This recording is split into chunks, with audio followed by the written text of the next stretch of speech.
काळाचा महिमा जगद्गुरु तुकोबांनी सांगितलाय. मृत्यूचा महिमा वर्णन केलेला आहे.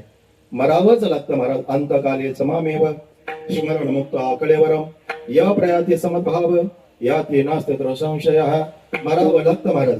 8व्या अध्यायामध्ये महाराज 16व्या क्रमांकाचा श्लोक आहे. अब्रह्म भुवन लोक पुनरावरती अर्जुन मायुपेते तो कौंतेय पुनर्जन्म न विद्यते. किंवा महाराज 18व्या अध्यायामध्ये 2ऱ्या क्रमांकाचा श्लोक आहे. हे सगळे मृत्यूच्या संदर्भात आहेत महाराज. काम्यानाम कर्मणाम न्यासम सन्न सुख वैविदो सर्व कर्म फल त्यागम प्रायुतागम विचक्षणः. देहाची आगावा आले या जन्माने मृत्यूच्या सोडिया ना मनोची नये धनंजया. जया परी मृत्यू टाळता येत नाही. मृत्यूमध्ये बदल करता येत नाही. मरण ज्या दिवशी येणार आहे त्या दिवशी येणारच आहे. मृत्यूचा बदल करता येत नाही. ऐका, सच्चिदानंद बाबांचा मृत्यू माझ्या ज्ञानोबाईने पुढे ढकलवला, पण टाळता आला का? टाळता आला का? नाही टाळता आला महाराज. मृत्यू ढकलवता येईल पुढे, पण टाळता येत नाही महाराज. ऐका, चांगले महाराजांनी आपल्या मृत्यूला 1400 वर्ष पुढे ढकलवलं, पण टाळता आलं नाही. ऐका, सच्चिदानंद बाबांचं मरण माझ्या माऊली ज्ञानोबाईने पुढे ढकलवलं असेल, ज्ञानेश्वरीचं लिखाण झालं असेल. शके 1200 वरुतरे एक टीका केली ज्ञानेश्वरी. सच्चिदानंद बाबा दरे एका को झाला. म्हणून ज्ञानोबाईंनी महाराज सच्चिदानंद बाबांचं मरण पुढे ढकलवलं, पण टाळता येत नाही, टाळता आलं नाही. म्हणून ऐका, मरायचं हे निश्चित आहे, पण कधी मरायचं माहित नाही. 3 वाक्य आज घरी घेऊन जा. आज कीर्तनातले महत्वाचे 3 वाक्य आहेत महाराज. आम्हाला मरायचं हे बनकर महाराज माहित आहे, पण कधी मरायचं आम्हाला माहित नाही. नंबर 2, ऐका, आम्हाला आमची जन्म तारीख अर्थात बर्थडे माहित आहे, परंतु आम्हाला आमच्या मृत्यूची तारीख माहित नाही. आणि नंबर 3, आम्हाला वजा झालेलं आयुष्य सांगता येतं, पण राहिलेलं आयुष्य किती आहे आम्हाला त्याचं महाराज ज्ञान नाही. कोण दिवस येईल कैसा नाही या देहाचा परवसा. किंवा छत्रपती संभाजीनगर नावाचा जिल्हा आहे, पैठण नावाचा तालुका आहे, आणि या तालुक्यामध्ये अवताराला आलेला महात्मा नाथ बाबा आहे. त्यांचं हरिपाठामध्ये गोड चिंतन आहे महाराज.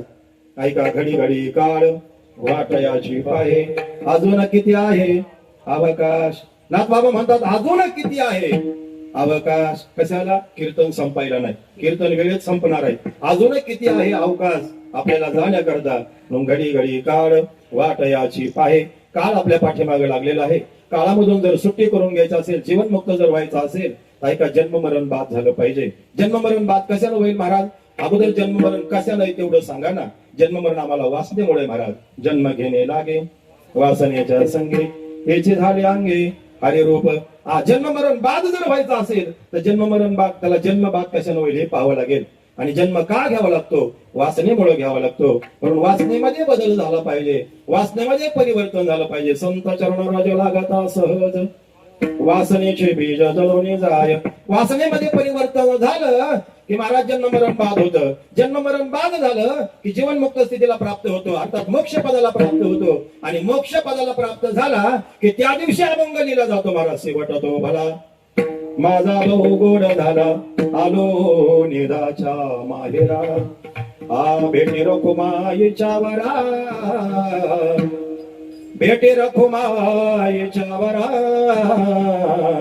किंवा तुकोबारायांच्या मुखारविंदामध्ये गोडवाणी महाराज. या जसाठी केला होता अट्टहास. ऐका, शहाजी महाराज तुकाराम महाराज म्हणतात माझ्या जीवनातला अट्टहास, माझ्या जीवनातली तळमळ, माझ्या जीवनातली धडपड एकाच गोष्टी करताय. कशा करता? शेवटचा दिवस. आता हरिदादा लोकांना असं वाटतं 10व्याच्या दिवशी शेवटचा दिवस आहे. तसं नाही. ते काहीला वाटतं वर्षश्राद्धाच्या दिवशी शेवटचा दिवस आहे. तसं नाही ते महाराज. मग शेवटचा दिवस कधी महाराज? ज्या दिवशी आमची वासना बाद झाली, ज्या दिवशी आमचं जन्म मरण बाद झालं, त्या दिवशी आमचा शेवटचा दिवस आहे. आणि जोपर्यंत वासना बाद होत नाही तोपर्यंत जन्म मरण आहे, आणि जन्म मरण आहे तोपर्यंत शेवटचा दिवस होऊ शकत नाही. पण शेवटचा दिवस गोड व्हावा असं जर वाटत असेल, कोणाचाही शेवट गोड होत नाही. शेवट होतो भला माझा भाऊ गोड झाला. पाठीमागल्या जन्मातलं कर्म चांगलं असावं लागतं, आणि ज्याचं कर्म चांगलं नव्हतं त्याचा शेवट गोड. एक वाक्य सांगून जातो ऐका. तुम्ही जर कधी कोल्हापूरला गेला असाल तर कोल्हापूर आपल्याला पहिलवान पाहायला मिळतात की नाही? आमच्या भाऊ शेटने महाराज तालीम त्याच्याकरताच केली होती. त्यांना छंदच होता महाराज कशाचा? कुस्तीचा. त्याच्याकरता संग्राम तालीम मित्रमंडळ तयार केलं की नाही महाराज? कशा करता सांगतो. पहिलवानाला जर महाराज आखाड्यामध्ये चांदीची गदा मिळावी असं जर वाटत असेल, त्याला गदा मिळावी असं जर वाटत असेल, तर त्या पहिलवानाला महाराज नित्यक्रम आहे. त्यांनी दररोज सकाळी वेळेवर उठलं पाहिजे, त्यानं साधना केली पाहिजे, त्यांनी मेहनत केली पाहिजे, त्यांनी लाल मातीमध्ये कुस्ती केली पाहिजे, पकड केली पाहिजे, ब्रह्मचर्य सांभाळलं पाहिजे, आहाराचं नियोजन केलं पाहिजे. या सगळ्या गोष्टीचं नियोजन 12 महिने केलं जातं आणि मग तो पैलवान आखाड्यामध्ये उतरला जातो. कुस्ती किती मिनिटाची महाराज? आदिनाथ महाराज, कुस्ती 5 मिनिटाची, कुस्ती 7 मिनिटाची आहे, लय झालं तर कुस्ती 8 मिनिटाची आहे. 8 मिनिटाची कुस्ती चिटपट होण्याकरता वर्षभराची साधना पाठीमागे आहे. कोणाची? बनकर महाराजांची ना. मी पैलवानाच सांगतोय.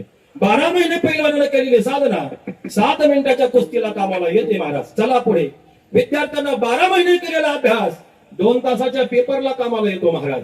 12 महिने केलेला अभ्यास 2 तासाच्या पेपरला कामाला येतो. तसा वारकऱ्यानं, जिज्ञासूनं, मुमुक्षूनं, नामधारकानं, ऐका साधकानं आयुष्यभर केलेला परमार्थ त्याच्या अंतकाळाला कामाला येतो. शेवट होतो भला माझा बहु गोड झाला अंतकालेश मामेव. कल्पना करा, एखादा पैलवान म्हटला उन्हाळ्याच्या दिवसामध्ये असतो आखाडा, यात्रेच्या काळामध्ये असतो आखाडा, मग 12 महिने झोपा काढू आणि उद्या कुस्ती, मग बघू काय असत ते. काय होईल? माती खावं लागेल थोडस. 12 महिने जर झोपा काढल्या आणि डायरेक्ट जर आखाड्यात उतरला, म्हणून आखाड्यात उतरण्याला विनंती महाराज. आखाड्यात उतरत असताना महाराज काच्या करूनच उतरायचं महाराज. केलेली साधना कामाला येते. साधना कुणाला दिसत नाही, चांदीची गादा दिसत असते महाराज. अरे 98% मार्क पडलेले दिसत असतात, अभ्यास केलेला कोणाला दिसत नाही महाराज. कीर्तनकार लय पळतो हे दिसत असतो, त्याच्या पाठीमागलं कष्ट दिसत नाही महाराज. ऐका, 9 महिने 9 दिवस उदरामध्ये त्या माईनं महाराज वागवलंय. सगळी लोक लेकराचं कौतुक करतात महाराज, पण त्या माऊलीला, त्या लेकराला जन्माला घालण्याकरता किती कष्ट करावं लागले हे कोणी पाहत नाही ना महाराज. आपलं लेकराकडे लक्ष आहे महाराज. पण ऐका, 12 महिन्याची पैलवानाची साधना आहे, तेव्हा तो कुठंतरी चांदीची गदा मिळवतोय. 2 वर्ष महाराज, वर्षभर केलेला महाराज अभ्यास. लेकराला जर उद्या पेपर आहे ना, आज जर अभ्यासाला बसला, अरे दादा काय होईल हो महाराज? 35 सुद्धा नाही पडायची बघा, 35% सुद्धा नाही पडायचे बघा. चांगले मार्क पडण्याकरता 12 महिने विद्यार्थ्यांना साधना करावी आणि 12 महिने विद्यार्थ्यांनी केलेली साधना त्याच्या 2 तासाच्या पेपरला कामाला येते.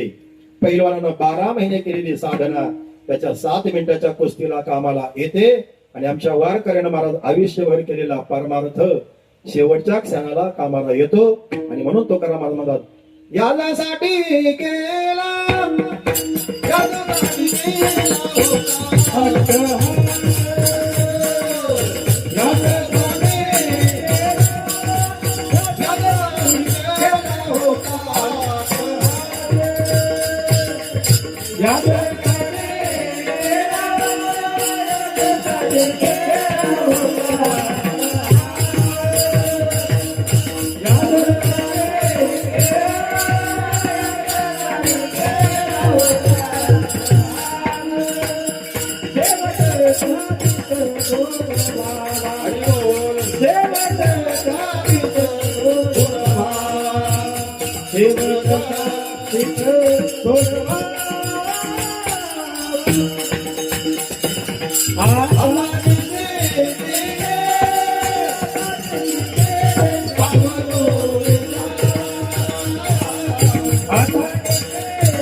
ऐका, आपल्या जीवनामध्ये आपला शेवट गोड व्हावा असं जर वाटत असेल, आपली कीर्ती पाठीमागे राहावं वाटत असेल, तर आयुष्यभराचं आपलं कर्म चांगलं असलं पाहिजे. ऐका, कर्माबद्दल बोलत असताना 9 प्रकारचं कर्म जीवनामध्ये सांगितलेलं आहे. ऐकताना तुम्ही सर्वजण कीर्तन, 9 प्रकारचं कीर्तन महाराज कर्म सांगितलं. कोणतं कर्म महाराज? 9 प्रकारचं. ऐका, पहिलं नित्य कर्म, दुसरं नैमित्तिक कर्म, तिसरं काम्य कर्म, चौथं प्रायचित्त कर्म, 5वं विहित कर्म, 6वं निषिद्ध कर्म, 7वं क्रियामान कर्म, 8वं प्रारब्ध कर्म आणि 9वं संचित कर्म. हे 9 प्रकारचं कर्म आहे. आपण जीवनामध्ये काय कर्म केलंय महाराज, त्याच्यावर आपली गती अवलंबून असते. आपण जीवनामध्ये काय कर्म केलं? ऐका, रामायणामध्ये थोडस तुम्हाला घेऊन जातो. रामायणामध्ये जटायू नावाचा पक्षी आहे. आहे ना काय महाराज? जटायू नावाचा पक्षी, त्याची समाधी ना तुम्हाला नाशिक जिल्ह्याच्या बाउंड्रीला पाहायला मिळेल. टाकेद नावाचा तीर्थ आहे. सर्व तीर्थ टाकेद आहे. नगर जिल्ह्याची आणि नाशिक जिल्ह्याची बाउंड्री आहे. कळसुबाईंचं शिखर आहे. आम्ही गोटीला जात असताना दर्शनाला जात असतो. सर्व तीर्थ टाकेद नावाचं तीर्थ आहे. तिथं त्या जटायूची समाधी आहे. मला फक्त कर्म सांगायचंय मंडळी. ऐका, 11:30 आपल्याला थांबायचंय. पुढे कार्यक्रमाचं वेगळं नियोजन आहे. ऐका, कर्म सांगायचंय. चांगल्या कर्माचं फळ हरिदादा चांगलंच आहे आणि वाईट कर्माचं फळ वाईटच आहे.